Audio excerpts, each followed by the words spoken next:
found proof of UFOs only to be forbidden to tell us what they know? Have probes to the planet Mars captured photographs that we are not allowed to see? Do these videotapes reveal a terrifying truth that NASA has kept hidden from the people of Earth? Astounding images from other worlds and the long-kept secret they may uncover in this chapter of the UFO Diary.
The official history of space travel begins in 1961, when cosmonaut Yuri Gagarin blasted into Earth orbit aboard the Vostok 1 space capsule.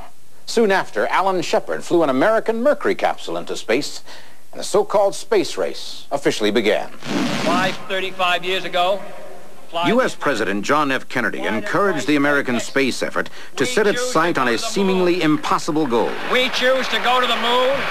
Landing a manned spacecraft on the moon before the end of the 1960s. We choose to go to the moon in this decade and do the other things, not because they are easy, but because they are hard. And in July of 1969, that goal was in fact achieved. The space race had been won, and the real winner was the organization that had made it happen. The American Space Agency, NASA, the National Aeronautics and Space Administration. So to many people, it had always seemed logical that if humankind were to ever find proof of another intelligent life on other worlds, that discovery would certainly be made first by NASA and immediately shared with the rest of the world. And for a time at least, it seemed that astronauts did report frequent encounters with UFOs.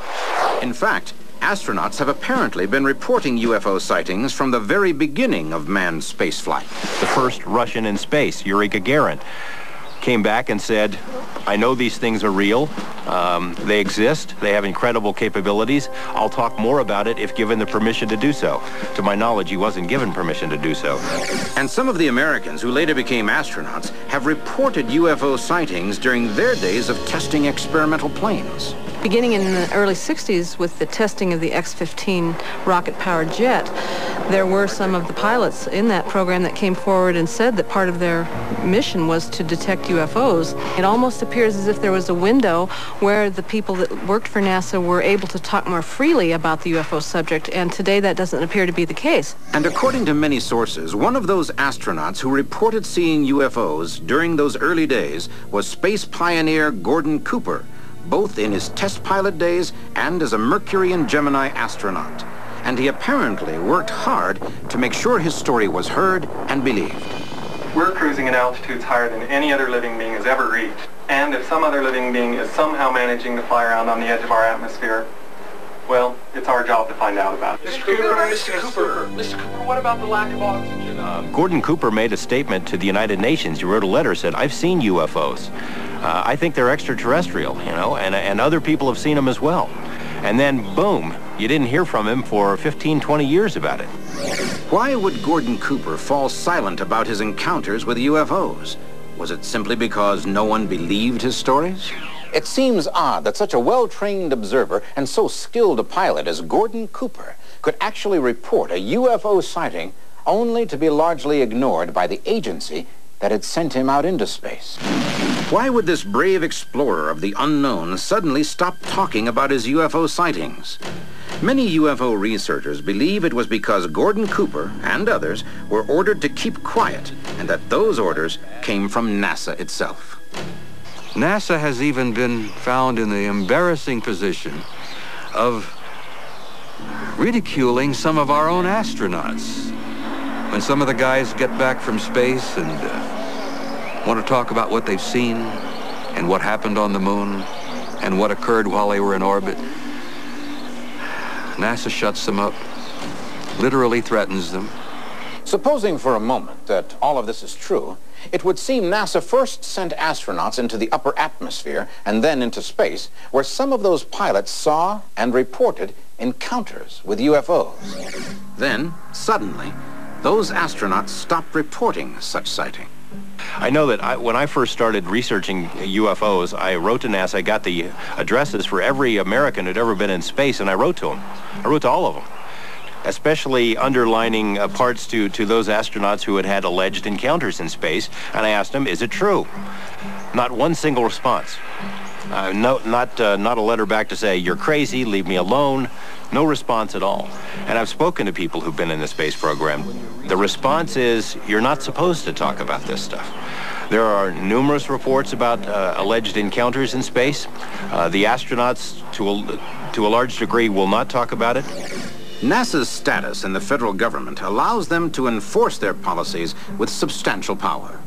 NASA has regulations that they can send people to prison, put them in quarantine indefinitely if there's been some sort of a contact with extraterrestrial objects or beings. Does NASA really have the power to silence astronauts who have seen a spaceship or being from another world? And if so, why? Is it not the stated mission of NASA to report whatever it finds in space, including any proof of extraterrestrial life? NASA's paranoid about UFOs or anything related to ET. You know, they had the SETI program, Search for Extraterrestrial Intelligence, for a number of years. They changed the name of it to something like High Resolution Survey because they didn't want ET in there, even though that's exactly what they're looking for. The space agency has never admitted to contact with an ET life form of any kind. But is it possible that the real truth has been hidden for decades? If NASA had strong supported evidence that our astronauts were encountering vehicles from another planet, why would this astounding news be kept secret? Why would an organization devoted to scientific discovery cover up its most important finding? Some scientists now believe the real reason is all too clear. I know it's been suggested that our government and other governments have been denying or covering up UFO evidence. If that's true, it's easy to understand. It could be that they are trying to protect some advanced technology development that they're working on. So by maintaining a cover, they're confusing, and that's part of the game that governments sometimes have to play. But I think there may be another reason, and that is that if the phenomenon is real, and they know it's real, then they don't want to admit to the public that they can't protect us from the phenomenon. Is NASA's silence on the matter of UFOs an attempt to cover up a threat posed by invaders from another world? Could the military missions taken on by the space shuttle be part of some secret war currently waged between humans and extraterrestrials? Coming up, an astounding story of military forces on Earth confronting vessels from another world when UFO Diaries return. That the same agency that sent men to the moon in the name of science might also withhold information about those exploratory missions. But it might be easier to understand NASA drawing a veil of secrecy around the development of a secret weapon for the government.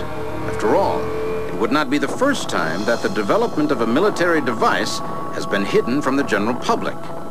Since NASA draws its personnel and technology largely from the military, and has stated openly that it currently conducts secret military missions, could the space agency be protecting a secret about UFOs?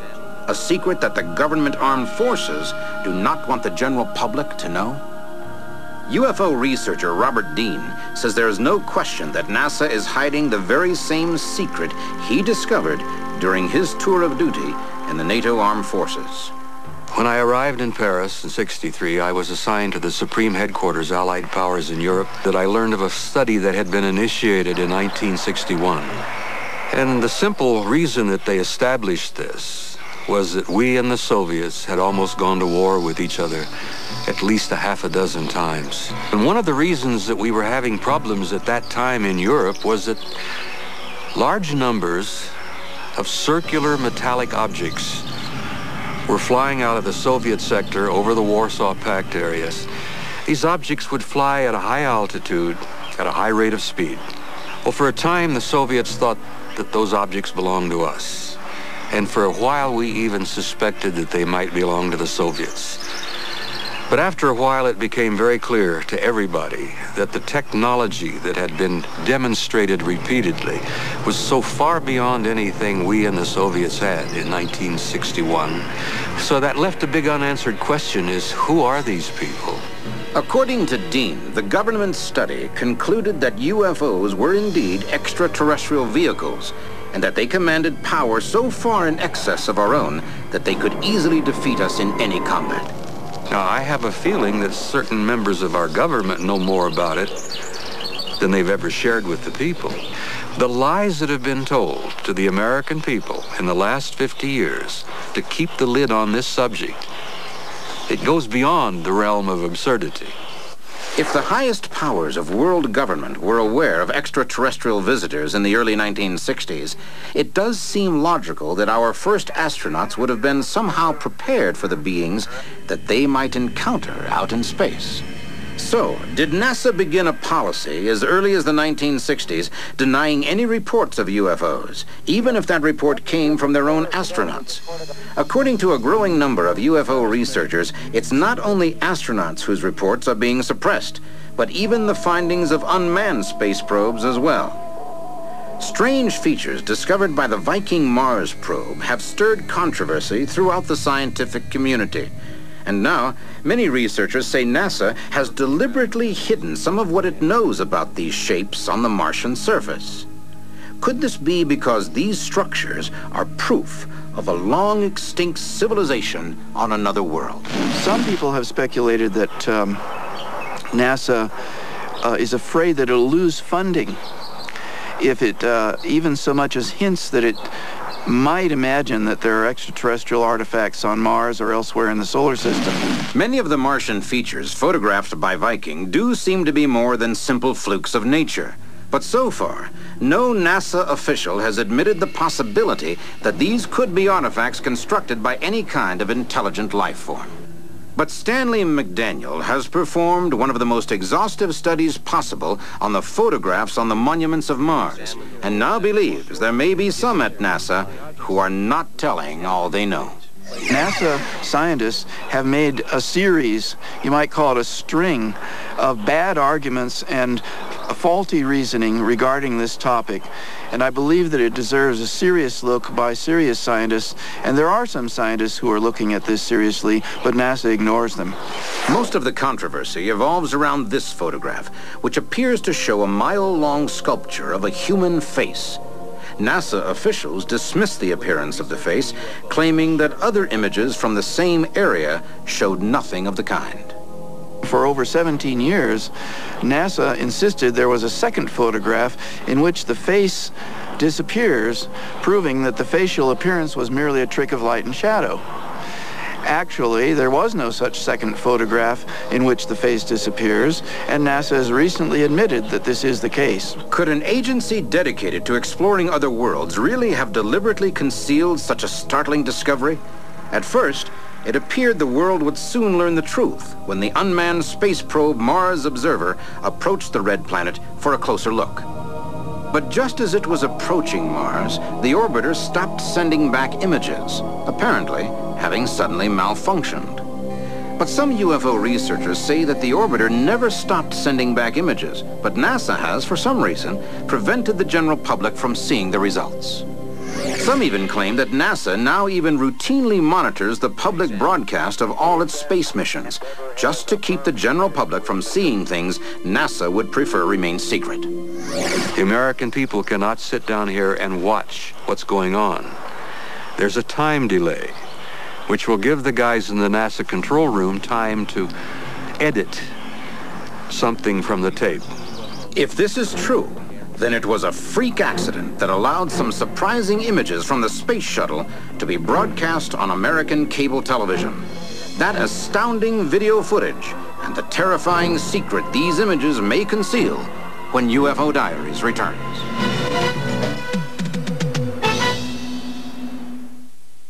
A Buckley Bingham update. Cooper's doing very well, thank you. A needy contestant. So the American space program is NASA's fleet of shuttles. These reusable vehicles have taken more men and women into Earth orbit than all the rest of the U.S. space programs combined. And on their satellite launch missions and trips to make repairs on damaged space hardware, the shuttles have beamed back to Earth thousands of hours of videotape of their journeys. Now UFO researchers are claiming that some of those videotapes show shocking proof of the reality of alien visitors to Earth. So a couple of years ago, there was a shuttle flight where they apparently were filming something that was live. And we got a whole bunch of them that we're using for the SRL guys. And if you give me just a second, I'll show you the footage of the external tank. They had the cameras going, and something began to happen out there that ended up on the film and was also monitored by people on the ground who were listening and watching. At that time, video signals from NASA's spacecraft were routinely transmitted to NASA Select, a cable television channel available in many parts of the United States. It was embarrassing for NASA because the people who were watching this thing live were seeing something that indicated that there was UFOs involved. Perhaps alien spaceships. And some spaceflight enthusiasts videotaped the broadcast, convinced that they had captured an encounter between a space shuttle and a UFO. But might there not be a more commonplace explanation for these strange images? Scientists at NASA studied the tape and explained that it shows nothing more than the kind of ice crystals that are formed when the shuttle dumps wastewater into the extreme cold of space. So, whenever these ice particles are caught in the path of the space shuttle's engine exhaust, their course of direction is significantly altered. Confident that Dr. Jack Kasher will come to the same conclusions that we have at NASA, that these were ice crystals and nothing more. I started with the assumption that these objects actually were ice particles, which is what the four NASA scientists said they were. And in order to be accurate and scientific, I had to then prove that these objects really were ice crystals close to the shuttle. But I really couldn't do it. The angles were wrong, the speeds were wrong, and if they were ice particles, they would move in a way that's different from what was actually on the film. And once you rule out ice crystals or ice particles, then you don't have many more options. They can't be meteors because meteors don't change direction. Satellites and space junk don't change direction either. So the only option is that they were intelligently maneuvering craft out in space away from the shuttle. And now you only have two possibilities. They were either terrestrial or extraterrestrial in origin. I think we can rule out the fact that these were piloted by humans, because if they were more than 10 miles away, which I think is fairly likely, then the accelerations that they underwent would absolutely flatten and crush a human pilot. If Dr. Kasher's analysis of the videotape is correct, and the object seen making such a dramatic reversal of course is a vehicle from another planet, then other features of the video take on a new and terrifying meaning. For example, what are these thin white streaks that seem to mark a line between a point on the ground and one of the UFOs? Certainly one possible interpretation is that these objects, these streaks, were missiles that were fired at the spacecraft. If they were missiles, then it's clear that the UFO quickly changed direction and evaded them very, very easily. In the mid-1980s, the American military supposedly began work on orbiting weapons for the Strategic Defense Initiative, ostensibly to defend certain nations against nuclear missile attacks from other nations. Could the space shuttle video reveal that the real purpose of SDI was not to defend Earth's people from each other, but to try to defend them from a threat outside of this world? The film that Don Ratch captured from NASA Select shows what it appears to show. Then I think we have a strong indication that the extraterrestrials are visiting the Earth. And someone might be shooting at them, and if so, they are easily evading these very advanced weapons. Is this the secret that some researchers claim NASA has hidden? That our world is at war with beings from another planet? That astounding possibility when UFO Diaries return. A small group of UFO researchers may seem insufficient cause for making accusations against such an esteemed organization as NASA. But what if the claims these researchers make are true? Is it possible that NASA really has withheld information of vital importance, kept secrets from the people who have funded and supported their work? And if so, why? Could it be that they feel a panic would ensue if people believed we were at war with beings from another world? The videotape does seem to suggest that there is some kind of advanced weaponry being used up there. There's another video taken on the same shuttle mission that shows a number of strange moving objects, and it's clear from the camera motion that NASA is tracking one of them closely. A close-up of one of these objects shows that it's got a triangular or delta shape, very much like the shape that has been described by UFO witnesses on the ground. There certainly appear to be a number of interesting objects up in the sky, and NASA is aware of this and clearly tracked at least one of them. Are the skies over our heads filled with potentially hostile UFOs? Is it possible that once in outer space, no one could ever again deny the existence of UFOs? It does seem that space shuttle cameras are constantly capturing UFOs on tape, presumably because there are so many of them flying around over the Earth. This image, for example, was apparently captured by a shuttle mission over 10 years ago, and this one was taken later on the same mission. And what are these objects, photographed from a shuttle in March 1994? They seem to cross tremendous distances in far less time than is possible with any human technology. And now it appears that NASA has stopped its public transmission of images from outer space, apparently as a result of these space shuttle videotapes. Why? After NASA went through gymnastics, explaining that away, lying through their teeth, they changed the policy. There is no longer live telecasts from shuttle launches. Why? Why would the space agency send people and machines out to explore the unknown, but then keep their findings a secret? It's possible that the real truth is the result of a study commissioned by NASA in the early 1960s. NASA had asked the Brookings Institute, essentially, to come up with some decisions and some thoughts and some comments about the implications in the future of what would happen if we were to discover and learn the reality of extraterrestrial intelligence. Many people believe that this study is the basis of the UFO cover-up because it indicates that contact with an advanced civilization could lead to the destruction of our social institutions. In fact, that Brookings Institute study warned that throughout human history, various cultures have disintegrated when they had to associate with previously unfamiliar societies. I can't be 100% sure that there is a bona fide cover-up and that there's a big dark secret that the United States government is trying to cover up. But if there were, it's my opinion that it would have to do with the status quo and how disrupted our social institutions would be if all of a sudden we were told that we're not alone and that these beings are more advanced than us. Will we ever really know how much or how little our space agency knows about extraterrestrial visitors? Perhaps someday soon the answer will become clear, but perhaps it will forever be one of the many unanswered questions in the UFO Diaries.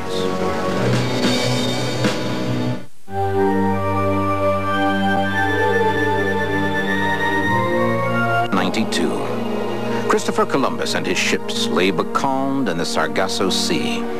Suddenly, they witnessed something terrifying.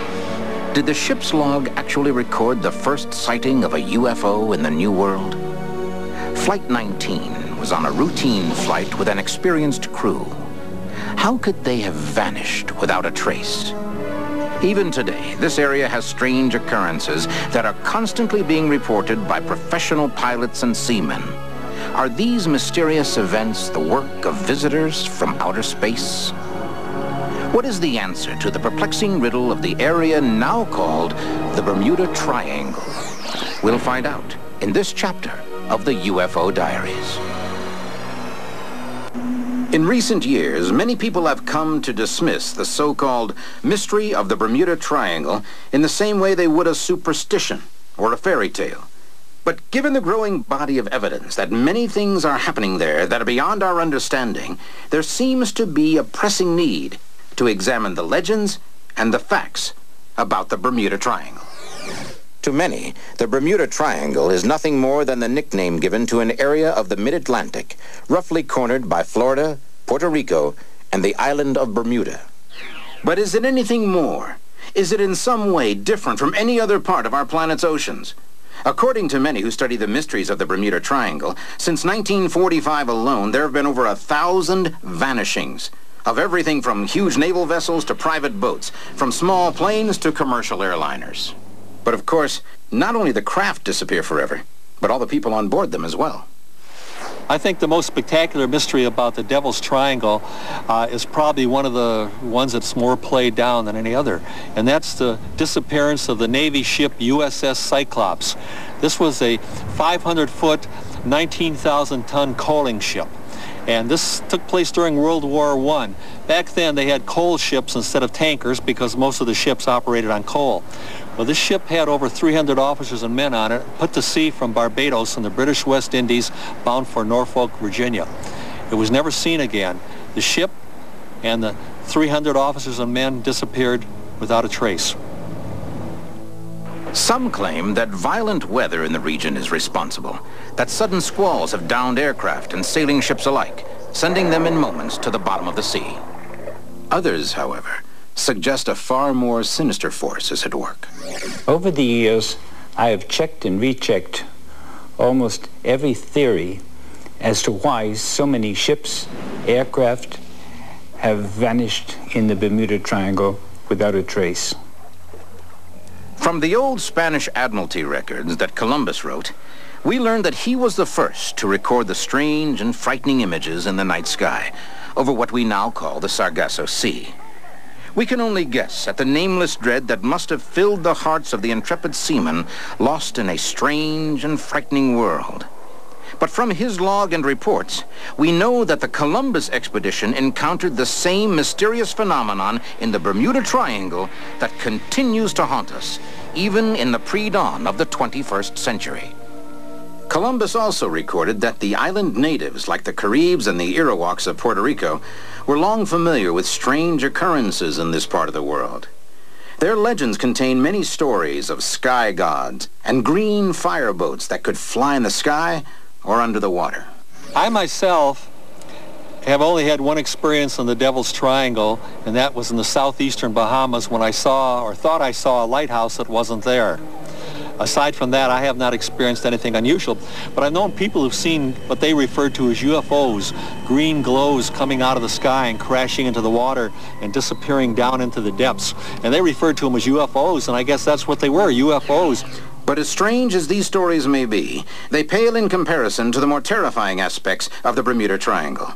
The history of strange disappearances, the list of ships reported lost, the stories of ghostly derelicts, and the accounts of aircraft seemingly snatched from the skies is staggering. And virtually every lost vessel represents an appalling loss of life. One of the most famous lost aircraft cases is that of Flight 19. 5 aircraft that vanished together shortly after World War II. It is also the story that many believe gives us the first clue linking the Bermuda Triangle to UFOs.